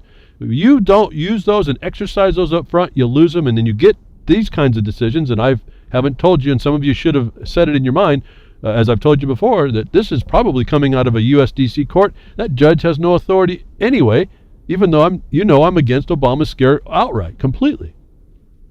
But the fact of the reality has to be analyzed. This whole thing is a crime. So why give the failure of appropriations air when the entire thing is a crime? Allows them to let you think that it was a valid law and we could appropriate for it. You see how that works too. So I thought this was fascinating dynamic on how the government will get our mind, they'll lead us by the nose. I tell you, take that ring out of your nose, folks. Quit being an accessory to the crime against you. They're going to lead your nose to water, and they're going to drown you. They'll force you to drink. That's what these laws are all about. They're going to force you, and they're going to tell you that they're going to do it without control. They're going to get you to do it because they're going to get you to think that you have to. And crickets don't have a brain in their head, apparently. But shockingly, they're standing in the wrong spot of the earth anymore. They're gonna find out. So you're not safe by being a cricket either. So you can sit back and say federal judge rules Obamacare being unconstitutional. Constitutionally, I guess there's going to be some more delay on this. Why this hasn't been argued to not be a law that was originating out of the Congress to begin with, that they could appropriate. Why that question hasn't been already done, even after Roberts said so, is a fascination to me as well. And I hear crickets from all sectors on that point, even till today that I'm even telling you about this deception. Now talk about deception, and I don't even know what to call this one, folks. To me, this is a non-funny. It's a redundant oxymoron. I don't even know what to call this thing. Artificial. You talk about these judges and the attorneys, the bar, the profession. It's just a business. It's a trade business. It's a trade union running your life. But there's a trade union that's going to take on an artificial intelligent lawyer named Ross, who has been hired to actually determine bankruptcy information, proceedings. Files and take on cases. Law firm of Baker and Hostetler has announced that they are employing IBM's AI, Ross, to handle their bankruptcy practice, which at the moment consists of nearly 50 lawyers, 50 plunderers, blood-sucking parasites, bar association members who will put on and advance and promote sustainable debt. If you don't get this whole thing, again, Rule 1005 in 1994 Oregon Rules of Bankruptcy says a name in all caps is a debtor, corporation, legal entity, that after designation as a corporation by all caps, mixed case is appropriate. So once they name it one place, you don't have to see it in all caps to be the same debtor corporate legal entity that they designate everything in bankruptcy. If you don't hear the connections here, but artificial intelligence, folks, is going to determine these cases for this household. The world's first artificially intelligent attorney, built on IBM's cognitive computer Watson, was designed to read and understand language, postulate hypothesis, and when asked questions, research and then generate responses. Watson on Ross sounds wrong, first of all. Secondly, artificial intelligence and lawyer seems redundant, but it also seems oxymoron. And so I'm getting confused because the lawyer is a fiction representing fictions, artificial. You can only have artificial intelligence working on artificial conditions in an artificial justice. This story was really fascinating to me and confusing at the same time if you understand my problem. This is artificial intelligence dealing with artificial matters. With a group of people that have artificially brought themselves to prominence that are really affecting your life adversely, as a plunder, as an outgoing theft, upon utilizing legal fictions, artificial entities, to do so.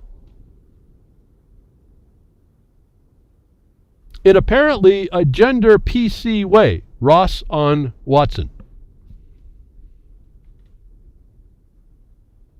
Folks, sometimes I just get confused. Artificial intelligent lawyer. I see that all the time, folks. Google AI. Now, this is what I left off last week and got up to here, and I was going to move on about the imposition of this big data, folks. This is a big... The Matrix is not a movie. I haven't said that in a long time. Matrix is not a movie. This is the world we're allowing and going to. At some level, I think it's fascinating and fantastic. On another level, there's so much that's wrong that's leading the way that, again, we don't step up and figure out ways to disassociate, become non-dependent of this condition. It's going to consume us and consume our futures and consume all of our abilities to do anything. Google AI gains another artificial intelligence system. I mean, artificial and intelligence seems to be an oxymoron too. I don't know where to begin with this problem. This really confuses me at some level. But then again, you're dealing with someone who started out understanding my data displays when I got into computers were IBM Selectric teletype. So we played Moonlander by character drawing on a piece of paper. At any rate, so it may be easy to confuse me. Google AI gains access. I realized here today, I was at the point when assembly language was the kind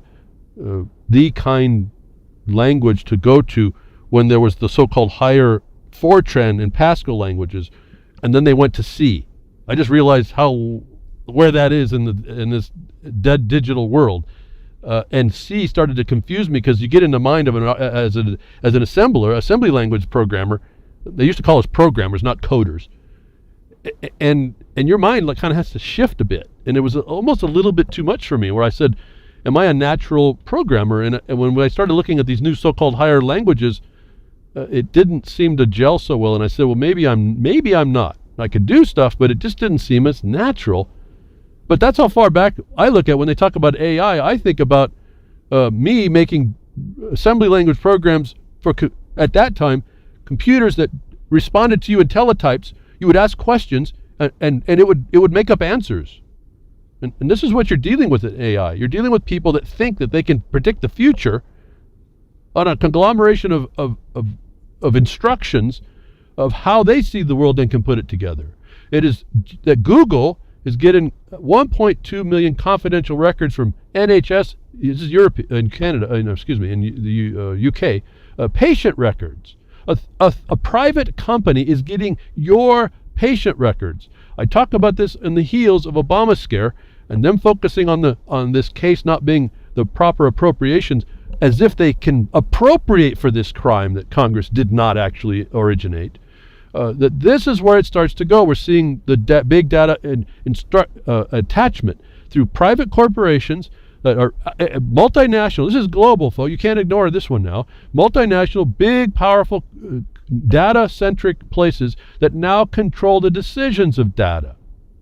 Oh, sure, Google's going to do this one. The confidential patient information in the UK is being given to this Google. Oh, because they're going to help these people that are there, that they're trying to do, these chronic illnesses they're trying to cure.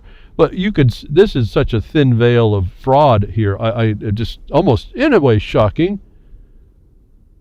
that it's allowed. It's already here, folks. This is going on. We talk about the death squads. Well, it's going to be Ross. Ross is going to talk to you now on the back of Watson. They're enjoying themselves or something. But Ross is going to say, "Well, you're a bankrupt. We don't want to pay more for you.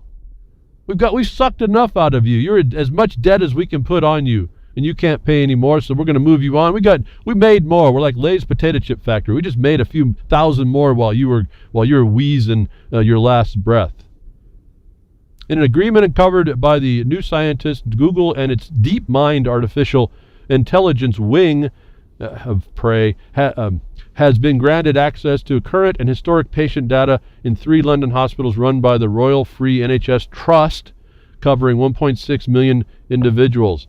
That would include any chronic illness people may be suffering from, the circumstances over why they were admitted, for example, if they had suffered a drug overdose. The agreement provides Google with access to data going back 5 years and is far more expensive than expected. I just stop here, folks. This is it. They're going to put everything on AI. The Matrix is not a movie. The third-party companies of profiteering companies get access to your private lives. They're going after everything that's a necessity for you. I don't know how we're going to figure this thing out. That's why I kind of promote some of the more holistic avenues that you can find that extricate and separate yourself from this system.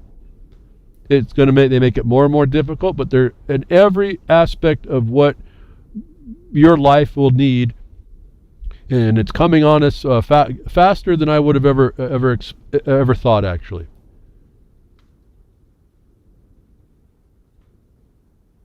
Artificial intelligence, folks, is what they're putting on this.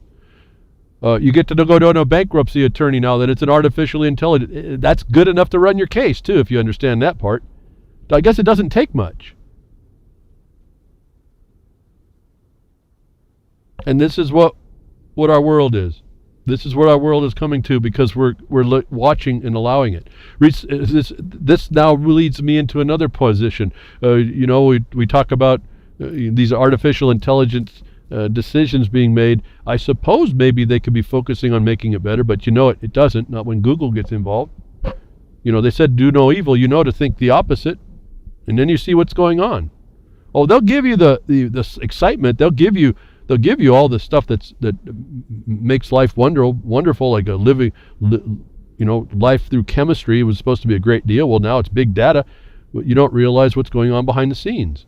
It's all an advertisement. Research, medical error is now 3rd leading cause of death in the United States. Obamacare is not looking so good anyway, even if it was lawfully put in.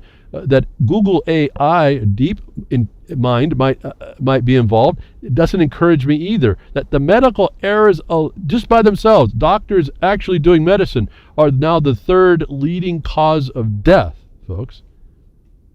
When I tell you that a license is permission to do crime, this is probably the definition, the confirmation right here. Nightmare stories of nurses giving potent drugs meant for one patient to another, and surgeons removing the wrong body parts have dominated recent headlines about medical care. Lest you assume that those cases are the exceptions, a new study by patient safety researchers provides some context. Their analysis, published in the BMJ on Tuesday, shows that the medical errors in hospitals and other healthcare facilities are incredibly common, and may now be the 3rd leading cause of death in the United States, claiming 251,000 lives every year, more than respiratory disease, accidents, stroke, and Alzheimer's. Enough said, folks. This is the system that they've been putting up for us, and this is what we've been accepting, and you're taking your life into your own hands.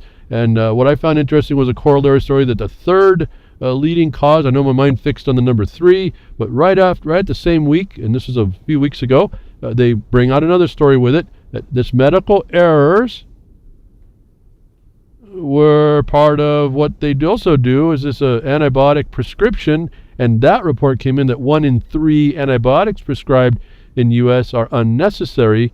Major study finds. One can only guess at when you misapply antibiotics how much that's contributing to the death industry called American medical, United States medical.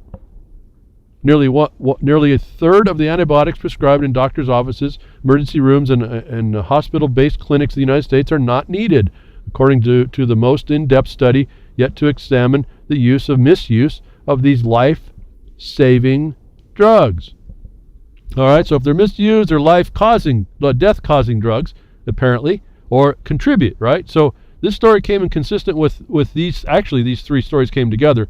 The overprescription of antibiotics, and that's not the only one, folks. You know all the other ones, the off-label uses and all that, they don't even study that. Boy, you probably know why. And then you have medical errors causing a third the deaths. They don't outlaw that's for sure. And then Obamacare is supposed to administer that on a mutual basis. You can't be looking into the future at a good future of this. These are the people these are all, and then you find this is all tied to your social obligation, your social mortgage. And don't forget the bankruptcy, because that sits there. You're all a dead entity if you don't throw that off. Don't underestimate the connection here. That this is your future if you choose to accept being a cricket. If lightning doesn't come out of the sky because it was just charged by a solar wave of some sort, and you get shocked into oblivion, then maybe the antibiotics that you're given by the doctor a little later will cause a condition that will kill you. How will you know? They're the experts, right? Experts say. They have the license, don't they?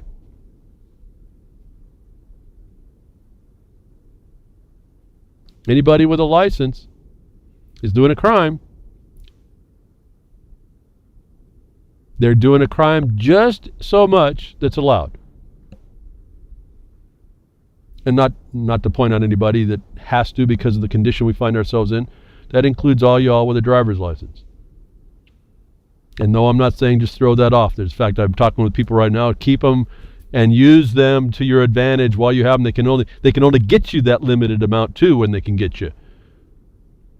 But you can throw in on that and say, hey, well, I see right here, this license is to say that I was violating my right to use the highways over here. This statute, my roadway statute says I have the right to use it. When did I become a criminal? Can you point out how you jumped across this gap between commerce and production, commerce and the right to use because it was granted to us because we the people made it? What was your authority to take what I made? I, as the group of people that we all live with. But anyway, so we can use these so-called licenses, and once we find we have them, even deceptively so, to actually limit our liability just like they're supposed to be made. But we limit our liability in the way that we use them to attack the system, to out it. And it's going to be a longer battle, but the point is you can still do it. You can be on one of the people that makes the evidence of how this is another style of crime. Just as you hear me talk about it, but not get too in depth.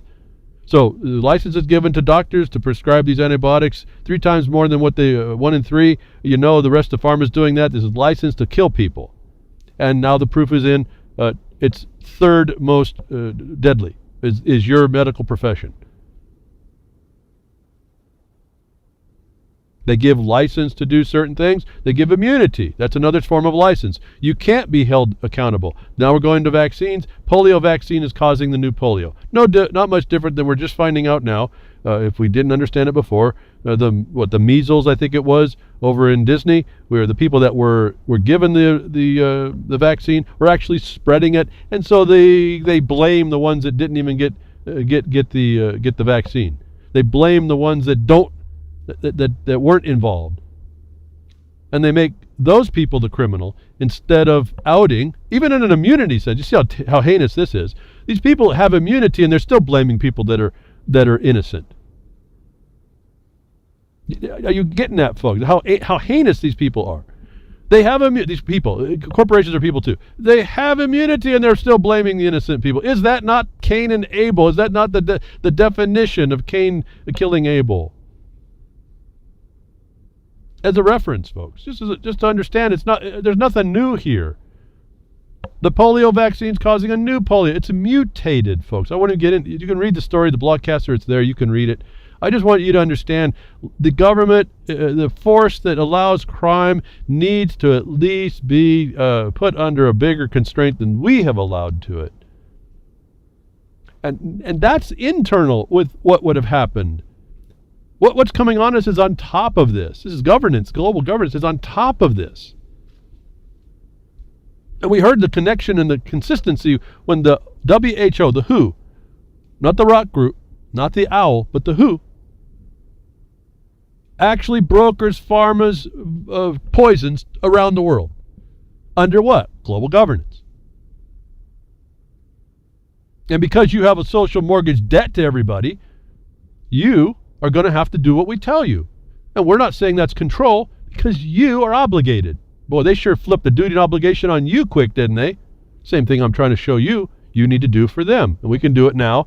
We can do a lot more authoritative, because everything they do outside of your established system, at least in the United States of America, is defeatable because it's not constitutional. It's not done by actual proper legislative authority. And this is what we're finding dealing with the legislature, who thought that they were passing laws under legislative authority. Those laws, the so-called laws they pass, are crimes. And when you get to property law, you understand that. You understand how to defeat that pretty quickly. And then all they want, you'll know you're on point. Where did you get that information? Fascinating. Not solve the problem. Not, oh, we didn't know we did that. Oh, we'll fix it. No, where did you get that information? And then deny, push back. If you don't think there's just two classes of people, one that's in the seats of decision and the power over your life, those that we hear in the United States, everyone's supposed to be treated equal, and the plebes, well, in Germany, I guess not so much. Germans unhappy, just unhappy, folks. Germans unhappy with alternative swine flu vaccine for politicians. Apparently they've identified that the politicians get a different vaccine than all the people.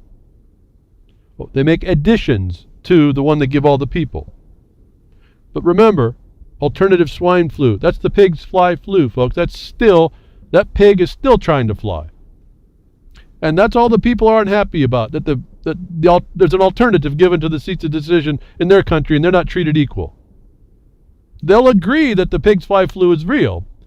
They'll only complain that someone else is getting something different than us. How screwed up we are around the globe on this is pretty fascinating too. Just to let you know, we heard that everybody, the governments, the people in the government were getting different medications. Here we are. We now have more evidence. You can get it on the blogcaster again. I really don't know what to say more than to point it out to you. These things. I mean, it's here to see, and you can agree. I don't see how it's any different in the United States. And if you knew where to track this down, you could track it down locally, and you can out the whole thing. You started out by saying there's a distinction. You find the alternative that's being given, and you go, why? Why is that? Because this is harmful to us, and the reason why it's harmful is because of these additives. And that's if we agree that the one that you're getting is any good. We think that's a violation too. And you have your dossier of facts on how that's the point. Will get us back to the immunities and the fact that they're unproven this, the herd immunity is not a fact. All this stuff you could actually say. It gets you into the game, folks. It gets you in with a home run hit. That you just have to sit there and persist. Unhappy with alternative. But not unhappy with the fact that the fraud of the pig's fly flu exists. So we have these frauds of these diseases. Wouldn't you think that it'd be real easy then to make a magic bullet for all of them? Well, here it is, IBM, another IBM, folks, consistent here, who's on through history, this company, IBM. Magic bullet, so-called magic bullet, could destroy Zika, Ebola, and herpes. firm enlists Watson, again, supercomputer, to combat killer viruses. So if you have an invented virus, a company can come along and create an artificial intelligence to create the antidote, right? We know Zika hasn't been proven. We know Ebola was a fabrication at the level they did it. We know there were pandemics. They were invented. And herpes is a whole different kind of thing, but it's created again. We found out that's created and put into their vaccines. So they are going to be a fabricated condition that now IBM's Watson, the one that rides, that Ross likes to ride on, is going to tell us the answer and give us a Zika, Ebola, herpes, or other virus magic bullet. Now, that story was kind of fascinating, and the idea that they're trying to promote that they have the right, these artificial intelligences, our ability to do this. Now, they might have an ability to synthesize this information down to information that we need and can use. I'm not going to deny that. But when they're dealing in these things that are invented, I have a big question. My fascination behind this is, and I can't do this, I don't know if I have the time to pull this all together everywhere to go. I think you're just going to have to go to the Blogcaster to see it. There's a picture in this story of the magic bullet and IBM and Watson creating the supervised virus killer that is of apparently a virus. They're showing you this depiction of the Zika virus. What was fascinating to me is just a couple days later, Chandra movies capture expanding debris from a stellar explosion. It was a NASA website of the Chandra Observatory looking at, over time, 5 images over, I think, 15 years of a supernova that exploded in 1572. And you see this thing growing. And when I first saw it, I said, that looks like a virus coming at me from space. And I want you now, because then I remembered the IBM's picture. I want you folks to go look. You have to look at these pictures. You have to look at the IBM virus, then you have to look at the Chandra pictures, and that it's coming at us. They call it expanding. And I want you to tell me, with a clear mind, with no prejudice, whether or not is that an expanding nova, or did someone look out in space and we're seeing the Zika virus come at us in space. Where did they get these pictures? What is going on? Anyway, I thought it fascinating. As soon as I saw Chandra picture, I said, that's Zika virus coming at us from space. What are we looking at? Is our whole world being looked at from a microscope, folks? Well, if they make it up, folks, I can make stuff up, can't I? I mean, you look out in the universe and you start really thinking, we're pretty puny in it all, aren't we? Just to bend your mind just a little bit, really fascinated. Is Chandra seeing a supernova, or is that the Zika virus coming at us? And how are we, folks, Independence Day, what's coming? What do we have to defend against?